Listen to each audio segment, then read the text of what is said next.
Here's a guy that for 25 years got up every morning and looked forward to going to work. Couldn't wait to get to work. Loved my job. Loved what we were doing here.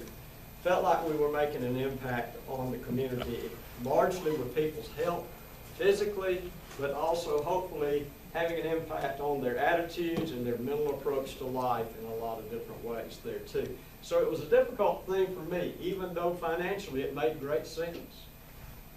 We walked away from that not knowing what would happen, and then again, it's just weird how these things happen. Another call takes place there, and then we join the staff here at the University of West Georgia in 2007.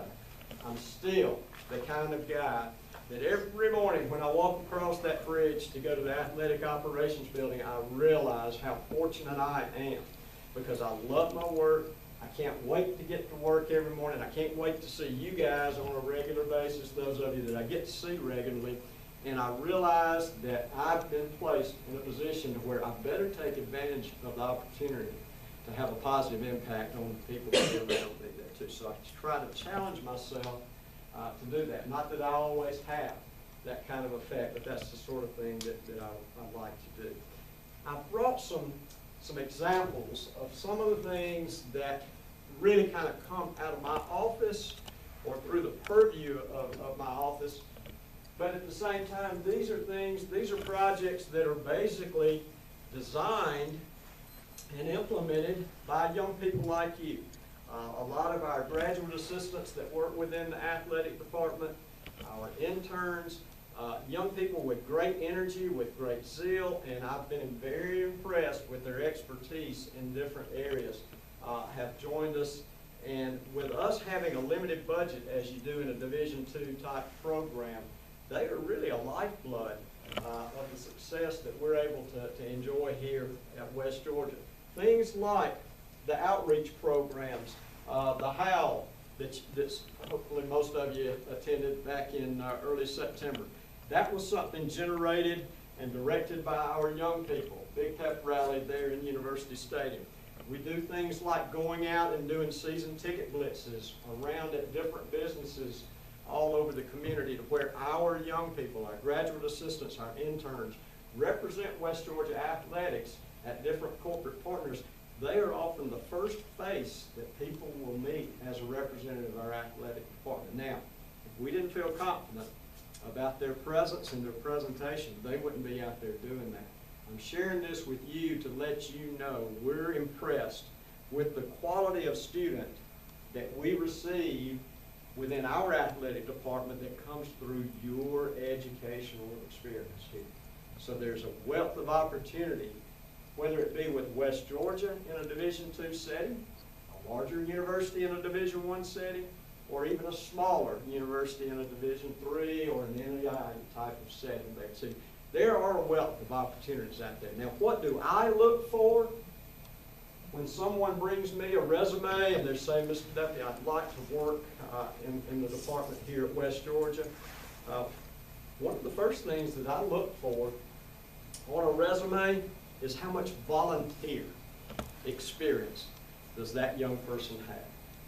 Because if you say to me, I volunteered to do this, I volunteered to do that, and it might go back some 6 or 7 years in your past, what that shows to me is that you have some initiative. You don't have to be compensated for everything that you wish to accomplish there too. When I look at that and I realize that you're willing to do those kind of things as a volunteer, then it kind of gives me the indication that maybe this young person has somewhat of a servant's heart. And a servant's heart is something that I think is very, very important in the world of athletics, because we're not, unless you're David Haas, you're not going to get rich, really, in this industry, okay? But it has to be something that you really enjoy doing. You're athletes. Most all of you have participated in athletic programs all your life. You know that the hours are long. There has to be something of the inner self that is the driving force there, that I feel like that we're accomplishing things, we're accomplishing things in the way that we impact others that we meet on a daily basis. So that's what I'm looking for when someone comes to me and they have ambition to try to join our staff in some way or another. I'm looking for volunteer experience. I'm looking for that servant's attitude.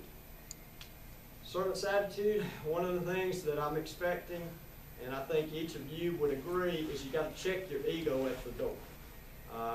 Because the work in athletics is long, it can be tiresome, it is certainly a toil at certain times.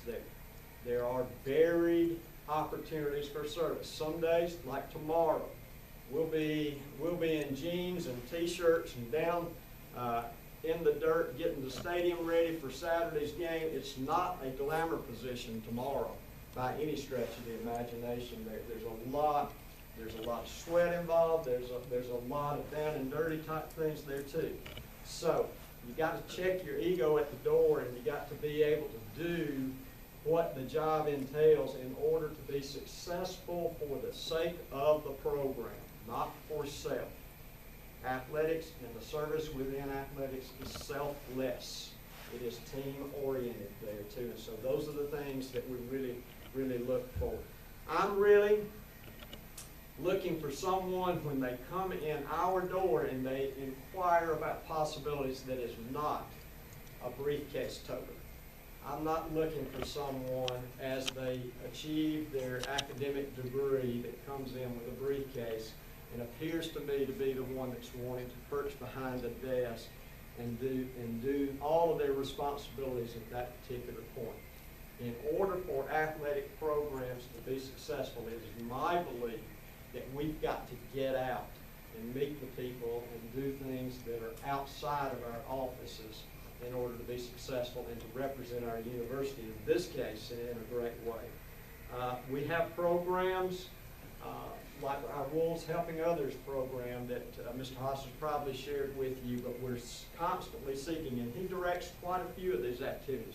We're constantly seeking opportunities for us to, again, check our egos at the door and serve other people. We're looking for activities in which we can make life better for the people in this particular region in which this university is located. That's a biggie for us. That's one of the things that a graduate assistant, an intern would have that kind of experience in a Division II setting like West Georgia that they might not get in a larger institution. Some of these promo materials here that you see around campus all the time, these are developed by graduate assistants. Every single one of these have been developed. This one that you see, hopefully, and by the way, I'm just going to pass this around. If y'all would take one of these, and between now, on Thursday, and 2 o'clock on Saturday, I'd like for you to post one of those in a prominent location that's promoting Saturday's game there. It kicks off at 2 o'clock. But this was developed. This was developed by a graduate assistant. It's on monitors throughout the campus. Again, this is the type of work that we're acknowledging, and this is the type of capabilities that we're seeing come through the sport management program here at West Georgia. So be proud of your educational opportunity there too. One of the things that also that I look for and I would recommend your consideration of as you go forward into your career is learn about the other guy. Know people by their names, know their backgrounds, know what makes them tick, what are their interests. The reason I talked about the small town versus the large town there a while ago as we started, I wanted you to realize that we're all different. I wasn't raised in the same type of setting and environment as any of you.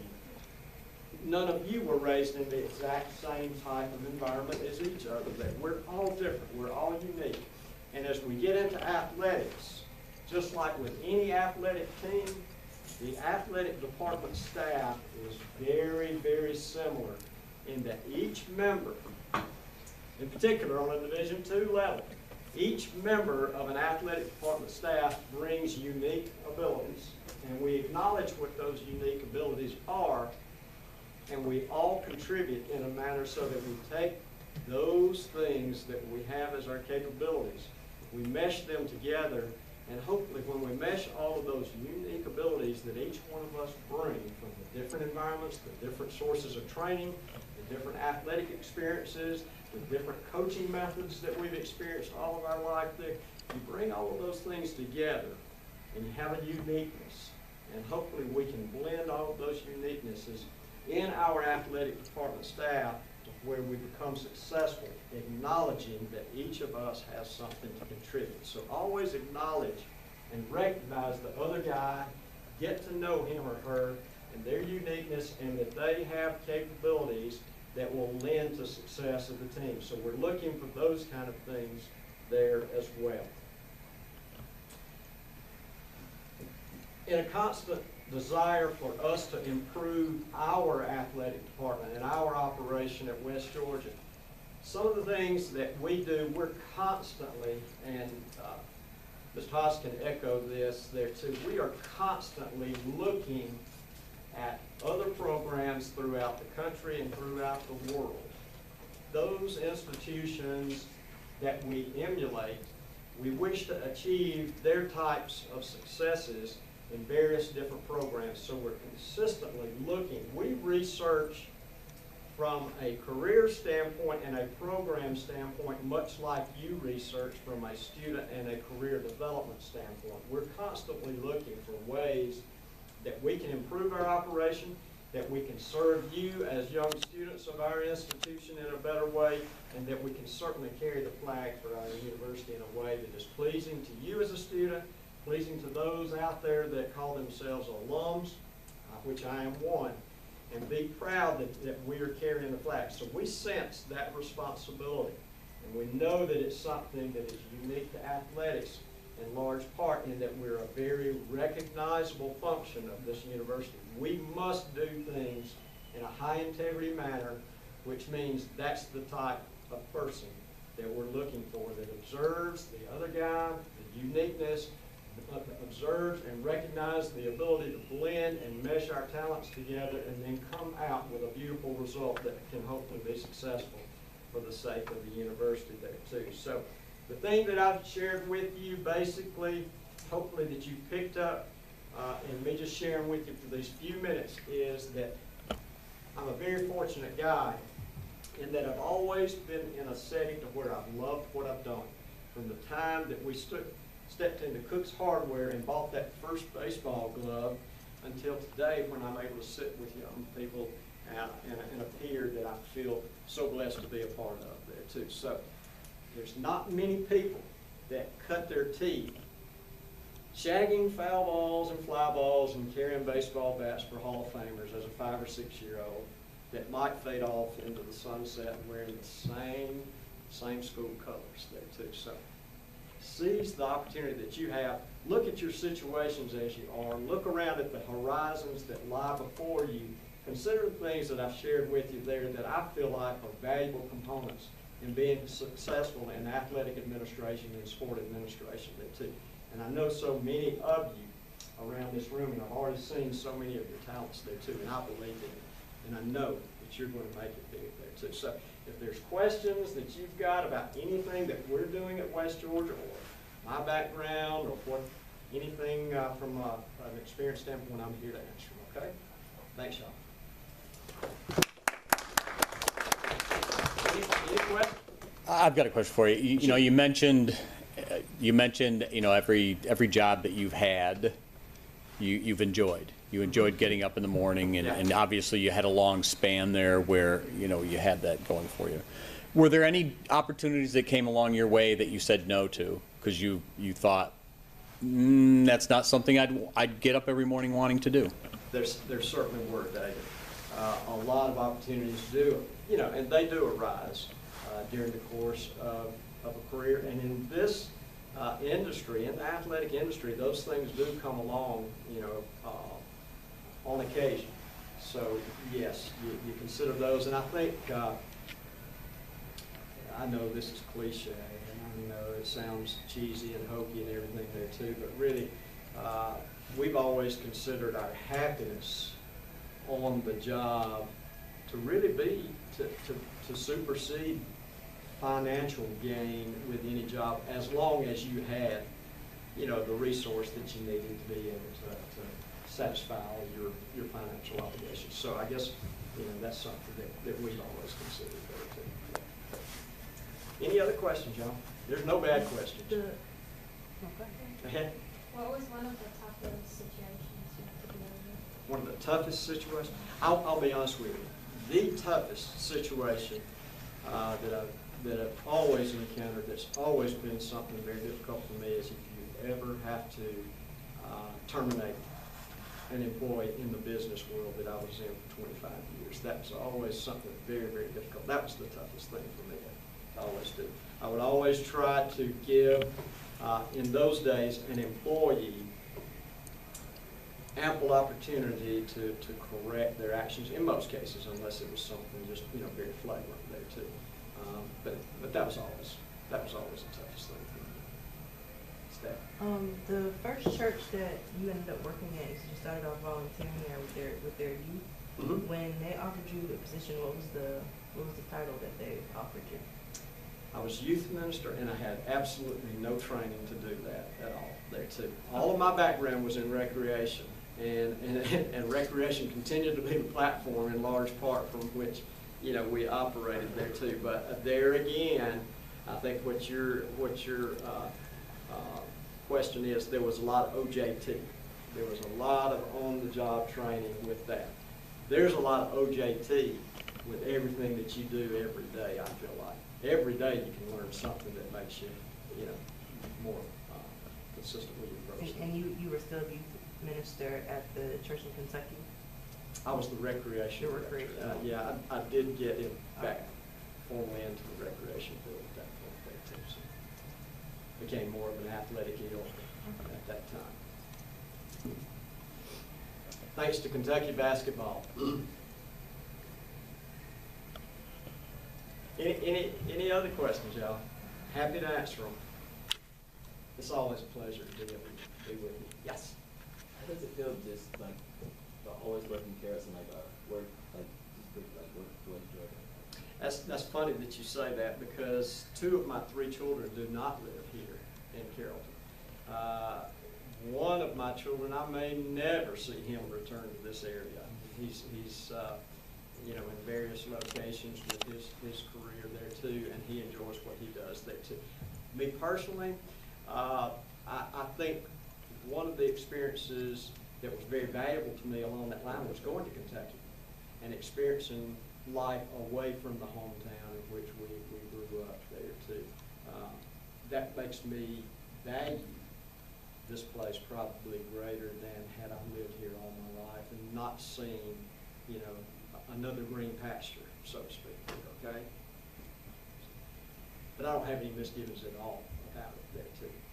And I love the transition that I've seen this university go through over the years since my educational experience here, and in particular, the vision that I think that we have now. It's exciting to be a part of that there and greater things to come. The racquetball facility that you started off managing, I think you had called it an athletic center towards the end. So did you guys expand to Absolutely. Other sports? Good point. Good point that I didn't share. It was all racquetball at that time, and racquetball, just like a lot of things in the athletic business industry, it faded in its popularity. And then when it did, we had to adapt to the trends. Now, in the athletic club industry, boy, you better have your ear to the wall, and you better be able to forecast what the coming trends are. And that, again, you remember me saying a while ago, we're constantly looking for the successes of others that are similar to us or that we emulate their success. We did that there. We converted, at the time, Steph, that I sold that business, 6 racquetball courts that I inherited as I started as manager was 2. Two courts. Went to indoor tennis, went to indoor swimming, aerobics, basketball courts. I mean, it just became a full, you know, more variety of offerings and that kind of thing there too. So, yeah. Now, what experience had you had, other than managing? How long did you manage before they sold it to you?